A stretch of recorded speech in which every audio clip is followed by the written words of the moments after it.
The killer attached a time bomb to the man's car. Completely focused on driving, the man didn't notice a thing.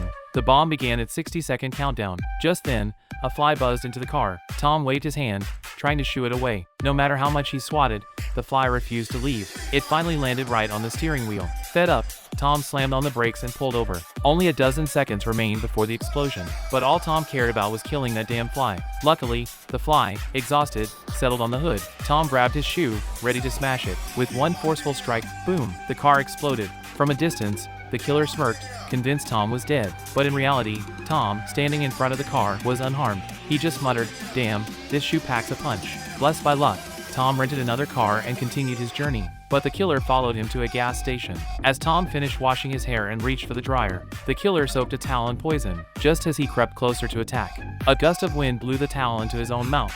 The killer collapsed, poisoned, and was buried under falling tires.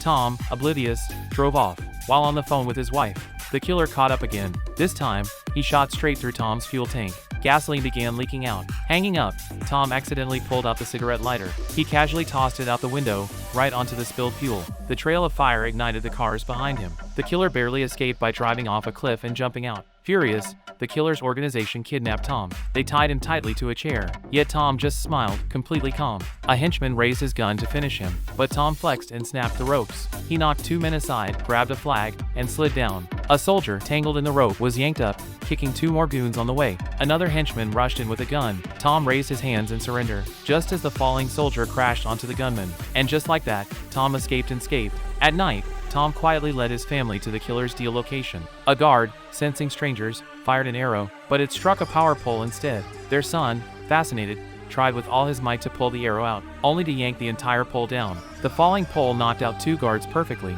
The family then slipped into the warehouse unseen, climbing a ladder.